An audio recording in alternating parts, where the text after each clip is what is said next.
बता दें कि झारखंड के मुख्यमंत्री हेमंत सोरेन ने असम के मस्बत विधानसभा क्षेत्र में पार्टी प्रत्याशी प्रीति रेखा बारला के पक्ष में जोरदार चुनावी जनसभा को संबोधित किया। इस मौके पर पारंपरिक असमिया वेशभूषा और गमोछा धारण कर मंच पर पहुंचे सीएम हेमंत सोरेन ने स्थानीय संस्कृति के प्रति सम्मान जताते हुए आदिवासी समाज और चाय बागान मजदूरों की एकजुटता का आह्वान किया है। सभा को संबोधित करते हुए हेमंत सोरेन ने राज्य सरकार और प्रशासन की कार्य प्रणाली पर गंभीर सवाल उठाए। उन्होंने आरोप लगाया कि विपक्षी दलों की जनसभा की अनुमति देने में अनावश्यक है और देरी की जाती है, जबकि सत्ताधारी दल के नेताओं को त्वरित अनुमति मिल जाती है।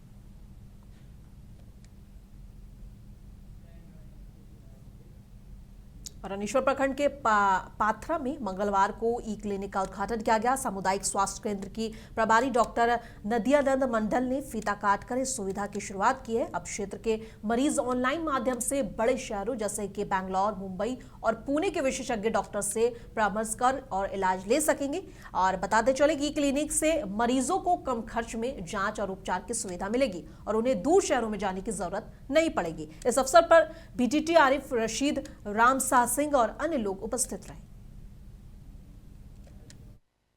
ये जो है आपका रामेश्वर पथरा मोड़ में जीपी हेल्थ और ई क्लिनिक खुला हुआ है। आपका ये नीति आयोग से जुड़ा हुआ है और इसमें ऑनलाइन जो है ना पेशेंट को दिखाया जाता है। जैसे आपका यार इस सिस्टम के द्वारा जो भी स्पेशलिस्ट हैं उनको ऑन कॉल बात होता है।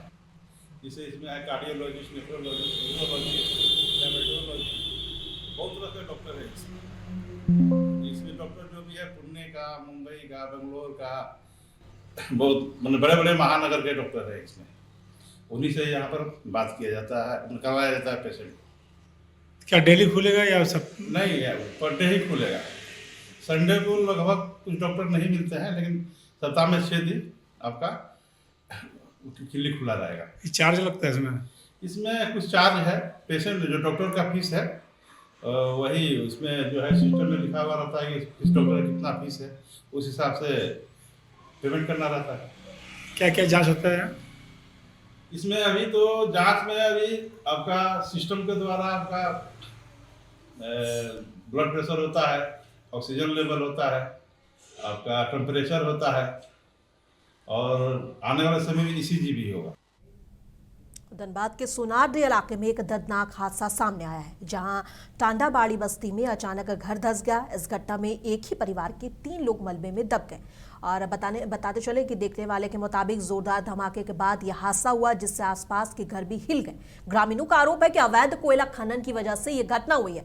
देर से राहत कार्य शुरू होने पर लोगों ने सड़क जाम कर विरोध किया। मौके पर पहुंचे विधायक शत्रुघ्न महतो ने जल्द रेस्क्यू शुरू करने की मांग की है। फिलहाल प्रशासन और बीसीसीएल की टीम बचाव कार्य में जुटी है। ये घटना नहीं, इसको बोले हृदय विदारक घटना, बोले हृदय विदारक घटना, मतलब बहुत बड़ी घटना है। अभी हमने साइड विजिट किए, हम देखा वहाँ पर कि 3-4 घर जो है जमीन हो चुका है। उस घर में पूरी फैमिली थी, हमें लग रहा है कि पूरी फैमिली जमीन हो चुका है और ये लगातार इस तरह घटनाएं घट रही है क्षेत्र में। और पुलिस प्रशासन जो है, सरकार पूरी गहरी नींद सोई हुई है, कोई ध्यान नहीं है। आए दिन लगातार इस तरह घटना घट रही है। आवाज हम उठाने काम कर रहे हैं। अभी तो पिछले दिन हम लोग क्षेत्र के बाद हमने काम किया, लेकिन सरकार सिर्फ और सिर्फ आश्वासन दे रही है। लेकिन ये घटना का अंजाम जो है आज हम कह सकते हैं कि पूरे पुलिस प्रशासन और पूरी सरकार से राहत कार्य की रही बात हुई है। उपायुक्त महोदय से, सीएमडी साहब से बात हुई है। पूरा राहत कार्य की जो रेस्क्यू टीम है वो आने वाले हैं और पूरा हो जाएगा। जैसे नॉर्मली चलता वैसे नॉर्मली हम लोग घर में बैठे हुए थे, अचानक से धम से आवाज आया तो हम लोग बच्चा निकल के ना दौड़ के भागने लगे। तो देखे कि हम लोग का घर का बगल का घर पूरा जमीन में धंस गया है। उसमें कुछ लोग भी थे? हाँ, उसमें 3 सदस्य थे। एक मेरी गोतनी है, मौसा है और मेरी एक बहन है। तीनों को कहाँ है? उसी घर में, घर के अंदर ही दब गए हैं। हाँ, दब गए हैं। सरिता देवी है और जो मेरे मौसा थे वो मनोहर उरांग है और गीता कुमारी। साहिबगंज के मदरसा अजीजिया एलसीडी रोड में चोरी की घटना के बाद इलाके में हंगामा हो गया। हेड मौलवी शरीफ उल हक पर आरोप है कि उन्होंने एमडीएम के चावल में गड़बड़ी की। मोहल्ले के लोग कहते हैं कि लॉकडाउन के बाद आज तक बच्चों को मदरसे से ना तो नात पढ़ने को बुलाया गया और ना ही एमडीएम का खाना दिया गया। साहिबगंज जिला शिक्षा पदाधिकारी दुर्गानंद झा ने कहा है कि 2 ऑफिसर की टीम जांच कर रही है।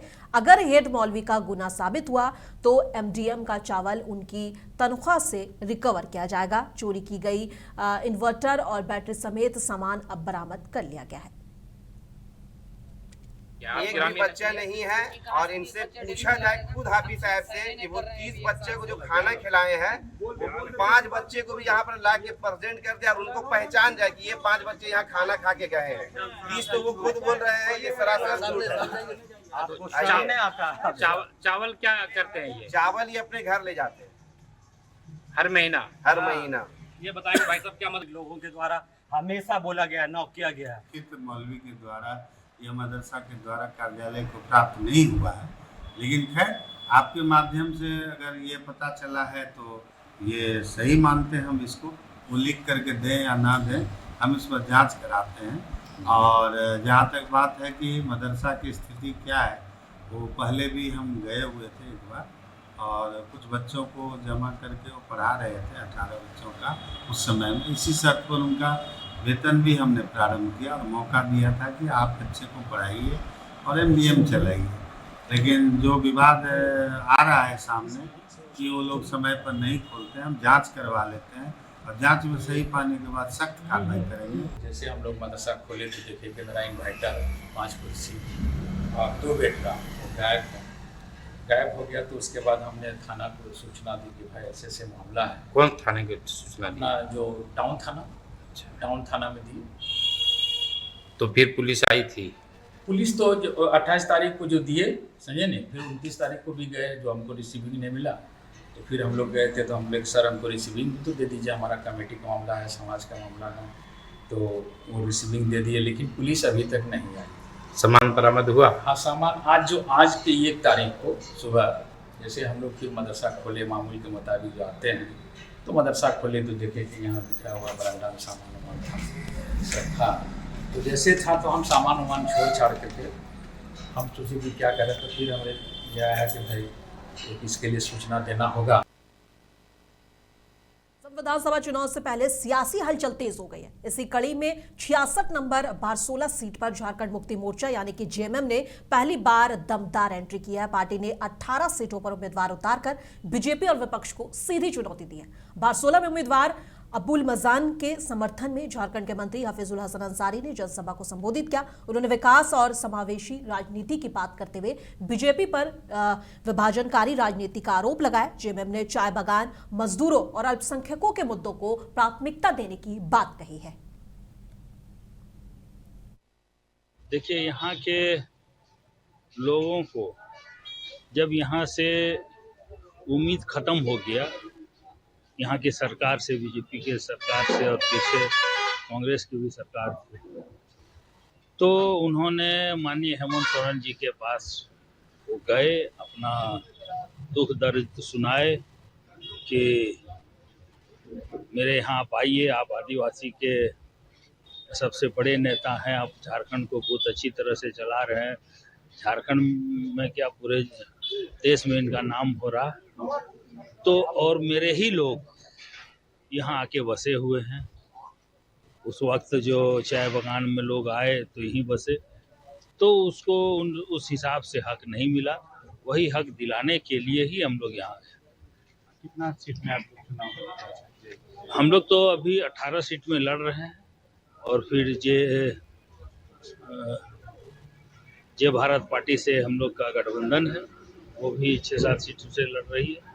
तो हम लोग सब मिलजुल करके यहाँ मजबूती के साथ लड़ रहे हैं और बहुत अच्छा रिस्पांस मिल रहा है हम लोग को। यहाँ के जो दबे कुचले लोग हैं, जिनको इंसाफ नहीं मिला है, एक आशा की निगाह से झारखंड मुक्ति मोर्चा को, हेमंत सोरेन जी को देख रहे हैं और उम्मीद है कि हम लोग यहाँ अच्छा रिजल्ट देंगे। आपका सीएम भी खुद कमान संभाला हुए हैं, तो आप लोग भी कोई मंत्री असम में ऐसा हम लोग आए हुए हैं अपना टीम के साथ, जो हम लोग का झारखंड मुक्ति मोर्चा का काम करने का जो कल्चर है, उस कल्चर को हम लोग यहाँ अपने तरीके से कर रहे हैं। कैसा रिजल्ट होने वाला है? बहुत अच्छा रिजल्ट होगा, बहुत अच्छा रिस्पॉन्स है, बहुत अच्छा रिजल्ट होगा।